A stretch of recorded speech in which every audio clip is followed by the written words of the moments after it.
বেলায়ও চোখ রাঙাচ্ছে বর্ষা। সোমবার সকালেই কলকাতা সহ দক্ষিণবঙ্গের একাধিক জেলায় তুমুল বৃষ্টি হয়েছে। আগামী কয়েকদিন রাজ্যের উত্তর ও দক্ষিণের একাধিক জেলাতে বৃষ্টি চলবে বলে পূর্বাভাস জানিয়েছে আলিপুর আবহাওয়া দপ্তর। বাতাসে আর্দ্রতার উপস্থিতির কারণে আগামী কয়েকদিন রাজ্যের উত্তর ও দক্ষিণের একাধিক জেলায় বৃষ্টিপাত হবে বলে পূর্বাভাস আলিপুর আবহাওয়া দপ্তরের। হাওয়া অফিসের পূর্বাভাস অনুসারে দক্ষিণবঙ্গের কলকাতায় মঙ্গলবার পর্যন্ত বজ্রবিদ্যুৎ সহ বিক্ষিপ্ত বৃষ্টি হতে পারে। ঘন্টায় 30 থেকে 40 কিলোমিটার বেগে ঝোড়ো হাওয়াও বইবে। অন্যদিকে উত্তরবঙ্গের আবহাওয়া চলতি সপ্তাহের একেবারে শেষ ভাগ পর্যন্ত একাধিক জেলায় ভারী বৃষ্টির সম্ভাবনা রয়েছে। দফায় দফায় ভারী বৃষ্টির পূর্বাভাস উত্তরবঙ্গের আরও বেশ কয়েকটি জেলাতে। কলকাতায় সোমবার সকালে তুমুল বৃষ্টি হয়। হঠাৎ প্রবল বৃষ্টির জেরে সাত সকালেই বেশ কয়েকটি রাস্তা জলমগ্ন হয়ে পড়ে।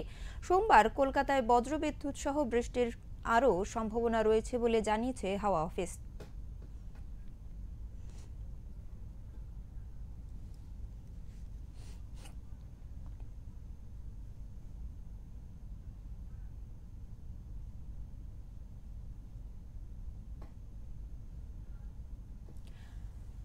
আমাদের সঙ্গে রয়েছে আমাদের প্রতিনিধি উজ্জ্বল হোর। সরাসরি আমি তার কাছে চলে যাব। উজ্জ্বল, এই যে এখন বর্তমানে উত্তরবঙ্গের কিরকম কি আবহাওয়ার আপডেট পাওয়া যাচ্ছে, কিরকম রয়েছে সেখানকার পরিস্থিতি? দেখো, যেখানে আমরা জানি যে গত 2-3 দিন ধরে কিন্তু উত্তরবঙ্গের সবকটি জেলাতে, যেটা দার্জিলিং জেলা, শিলিগুড়ি, আলিপুরদুয়ার, কুচবিহার এবং জলপাইগুড়ি, এই জেলাগুলোতে কিন্তু মাঝে মধ্যে ভারী বৃষ্টি হচ্ছে। গতকাল রাতেও শিলিগুড়ি, আলিপুরদুয়ার, কুচবিহার, কালিম্পং, জলপাইগুড়ি এই সমস্ত জায়গাতে বৃষ্টি হয়েছে এবং আজকেও মেঘলা আকাশ। সুতরাং এটা বলা যেতে পারে আগামী 2-3 দিন আবহাওয়ার যে খুব বিরাট পরিবর্তন হবে এমনটা আশা করা যাচ্ছে না। এবং আবহাওয়া দপ্তর সূত্রে যেটা আমরা জানতে পারছি যে আগামী কয়েকদিন কিন্তু এই এলাকায়, এই অঞ্চলটাতে একটা মেঘলা আকাশ এবং বিক্ষিপ্তভাবে বজ্রবিদ্যুৎ সহ বৃষ্টির সম্ভাবনা রয়েছে। সুতরাং পুজো প্রায় এসে পড়েছে, বিশ্বকর্মা পুজোর সামনে। এই মুহূর্তে কিন্তু উত্তরবঙ্গবাসীর কাছে অনেকটা হলেও শারদ উৎসবের এই আনন্দ ঢাকা পড়ে আছে কালো মেঘের আড়ালে। কেননা বিভিন্ন প্যান্ডেল যেগুলো তৈরি হচ্ছে, পুজো মণ্ডপ তৈরি হচ্ছে, তারা প্রচন্ডভাবে ক্ষতিগ্রস্ত হচ্ছে এই বৃষ্টিপাতের ফলে এবং আবহাওয়া অনুকূল পরিস্থিতি না থাকার কারণে। সব মিলিয়ে উত্তরবঙ্গের শারদীয় উৎসব শুরু হতে যদিও একই সময় শুরু হয় সবখানেই, কিন্তু এবার যেটা মনে হচ্ছে যে প্রাকৃতিক কারণে, হয়তো পরিবেশগত বাধার কারণে, প্রাকৃতিক কারণে কিন্তু সেই শারদীয় উৎসবে কিছুটা হলো ব্যাঘাত ঘটবে এমনটাই আশঙ্কা করছে মৃৎশিল্পী থেকে যারা অন্যান্য ভাবে পুজোর সাথে সরাসরি যুক্ত, যারা ডেকোরেটরস রয়েছে, যারা মণ্ডপ সজ্জার কাজের সাথে যুক্ত, তারাও কিন্তু একই আশঙ্কা প্রকাশ করেছেন যে এবার উত্তরবঙ্গের এখন অব্দি যে আবহাওয়া, তাতে কিন্তু আগামী কয়েকদিনের মধ্যে সমস্ত কাজ সম্পন্ন করা তাদের পক্ষে প্রায় অসাধ্য হয়ে উঠবে। আজকে মেঘলা আকাশ রয়েছে, বিক্ষিপ্তভাবে বৃষ্টি চলছে এবং জলপাইগুড়ির যে বাৎসরিক যে বৃষ্টিটা, যেটা আমরা গড় বৃষ্টি হয়ে থাকে জলপাইগুড়ি জেলায়, সেটাতে আমরা যেটা হিসেব পাচ্ছি এখন অব্দি প্রায় 2100 মিলিমিটার বৃষ্টি হয়েছে। অথচ সেই বৃষ্টিতে গিয়ে দাঁড়াবে কিন্তু শেষ পর্যন্ত 3200 থেকে 3300 মিলিমিটার। সুতরাং এই হিসাব থেকে আমরা বুঝতে পারি এখনো প্রায় 1200 মিলিমিটার বৃষ্টি জলপাইগুড়ি জেলাতে বাকি রয়েছে।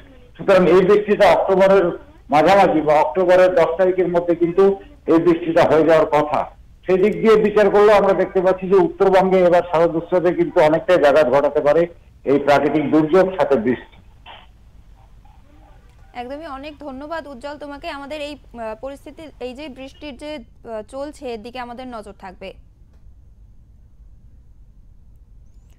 উত্তরবঙ্গের একাধিক জেলায় কিন্তু বজ্রবিদ্যুৎ সহ বৃষ্টির সম্ভাবনা রয়েছে এবং সেই বৃষ্টিপাতের জন্য কিন্তু সেই পরিস্থিতিতে মানুষেরা কিন্তু ভীষণই চিন্তিত রয়েছে। দফায় দফায় ভারী বৃষ্টির পূর্বাভাস জানানো হয়েছে আবহাওয়া দপ্তরের পক্ষ থেকে।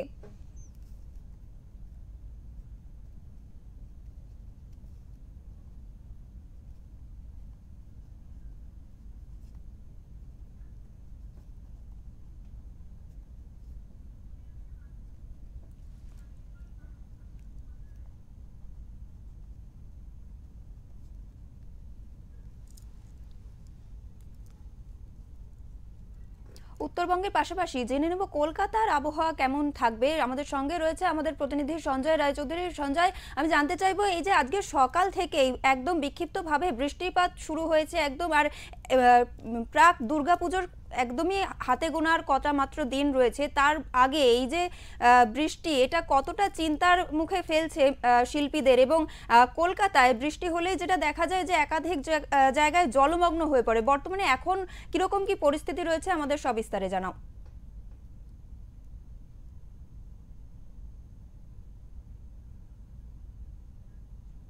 দোকানদার অর্থাৎ যেসব মার্কেটগুলো রয়েছে কলকাতার, প্রত্যেকটা মার্কেটের দোকানদার, ক্রেতা বিক্রেতা উভয়েরই কিন্তু সমস্যা পড়েছে।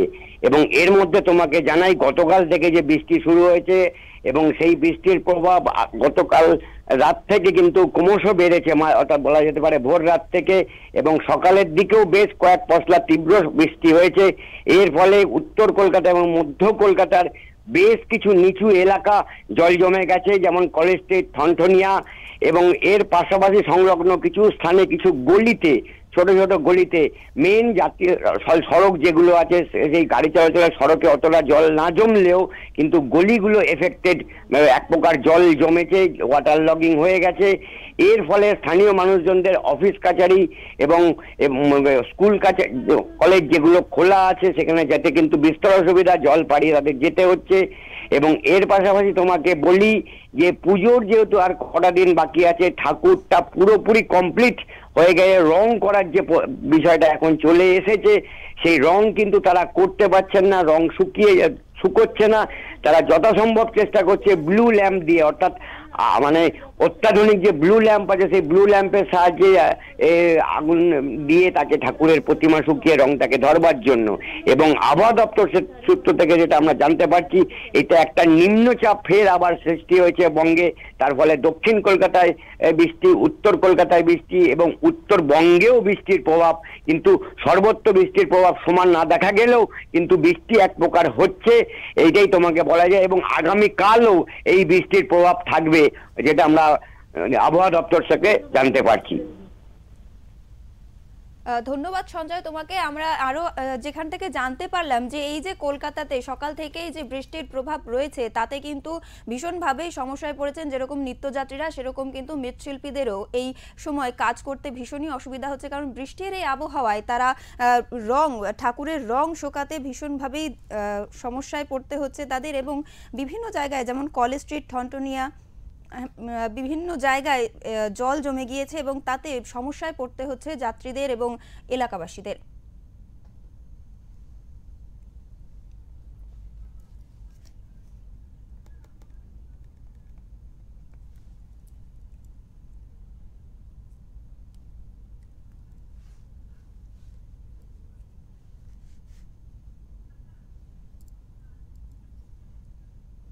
দক্ষিণ চব্বিশ পরগনা থেকে আমাদের সঙ্গে এখন রয়েছে আমাদের প্রতিনিধি গোপাল শীল, সরাসরি তার কাছে চলে যাব। গোপাল, এই এখন বর্তমানে দক্ষিণ চব্বিশ পরগনার আবহাওয়া কিরকম কি রয়েছে? মৎস্যজীবীদের জন্য কি কোনো সতর্কতা জারি করা হয়েছে? আর সামনেই পুজো, সেই এই আবহাওয়াতে তাদের কিরকম কি পরিস্থিতি রয়েছে আমাদের সবিস্তারে জানাও। তোমাকে বলে রাখি, সামনে শারদীয় দুর্গা উৎসব হাতে গোনা মাত্র আর কয়েকটা দিন বাকি। তার মধ্যে এলাকার মানুষ প্রাকৃতিক বিপর্যয়ের মুখে পড়েই যেন ছন্নছাড়া অবস্থা। এই ছন্নছাড়া অবস্থা কেন? প্রাকৃতিক বিপর্যয় বলতে যেটুকু বুঝে গেছে, আবহাওয়া দপ্তর থেকে ইতিমধ্যে জানিয়ে দেওয়া হয়েছে ঝিরঝিরে বৃষ্টি থাকবে, পূজায় কেউ শান্তিতে থাকতে পারবে না, অর্থাৎ মুষলধারে বৃষ্টি হবে। কিন্তু যাই হোক না কেন, গত 3-4 দিন ব্যাপক পরিমাণে রোদ ছিল, রোদের পরে কিন্তু গতকাল রাত থেকে শুরু হয়েছে মুষলধারে বৃষ্টি সুন্দরবনের বিভিন্ন গাঙ্গেয় সুন্দরবন এলাকায়। এই মুষলধারে বৃষ্টির জন্য এলাকার মানুষ কিন্তু, যেহেতু রান্না পুজো রয়েছে কাল বাদে পরশুদিন, সেই রান্না পুজো, বিশ্বকর্মা পুজোর যে সমস্ত বাজার হাটগুলো করার প্রয়োজন রয়েছে সেখানে কিন্তু বাধার সৃষ্টি হচ্ছে। কিন্তু বৃষ্টির এই যে প্রবণতা, আকাশের মুখ ভার রয়েছে, কোথাও কখনো বৃষ্টি হচ্ছে, কখনো রোদ হচ্ছে, মানুষ কিন্তু সমস্যায় পড়েছে। এত সমস্যা তোমাকে বলি, তবে যেখানে ওয়েদার বলছে যে প্রচুর বৃষ্টি হবে, বৃষ্টির মধ্যে কিন্তু মানুষের কিছুটা হলেও মুখে হাসি ফুটেছিল, কারণ এই ঝিরঝিরে বৃষ্টি ধানের পক্ষে খুবই ভালো। কিন্তু ধানের পক্ষে খুবই ভালো হলে কি হবে, সামনে শারদীয় দুর্গা উৎসবে মানুষ যে কেনাকাটা করবে, কোনো কিছু করবে বা পটুয়ারা ঠাকুর তৈরি করবে, মণ্ডপ তৈরি হচ্ছে, নানান সমস্যা। সেই সঙ্গে ইতিমধ্যে আবহাওয়া দপ্তর থেকে জানিয়ে দেওয়া হয়েছে মৎস্য বন্দর এলাকার সমস্ত নৌকা যারা রয়েছে বা মৎস্যজীবী ট্রলার রয়েছে তাদেরকে কুলে ফিরে আসতে হবে, বা কোনো জায়গায় যে জায়গাতে নিরাপত্তা মনে করবে সেই সমস্ত জায়গায় তাদের নোঙর করতে হবে। কারণ ঝড় বৃষ্টির সম্ভাবনা রয়েছে এবং সমুদ্র উত্তাল রয়েছে, যেখানে গাঙ্গেয় সমুদ্র এলাকার মৎস্যজীবী পরিবারের মানুষজন যারা মাছের উপরে নির্ভর করে জীবিকা নির্বাহ করে, তাদের বাড়ির লোকজন গভীর সমুদ্রে মাছ ধরতে যায়, তারাও কিন্তু ফিরে আসছে। তবে এই ফিরে আসা পুজোর মরশুমে তাদের যে আর্থিক অনটন সেটা কিন্তু খুবই সমস্যায় ফেলেছে। অনেক ধন্যবাদ গোপাল তোমাকে। আমরা জানতে পারলাম যে বিভিন্ন জেলাতেই কিন্তু এই বৃষ্টির ফলে নিত্যযাত্রী সহ পুজোর মৃৎশিল্পী এবং সকলকেই কিন্তু একটা সমস্যার মুখে ফেলে দিয়েছে, এবং দক্ষিণ চব্বিশ পরগনার মৎস্যজীবীদের সঙ্গে সঙ্গে নানান জায়গায় কিন্তু সতর্কতা জারি করা হয়েছে আবহাওয়া দপ্তরের পক্ষ থেকে।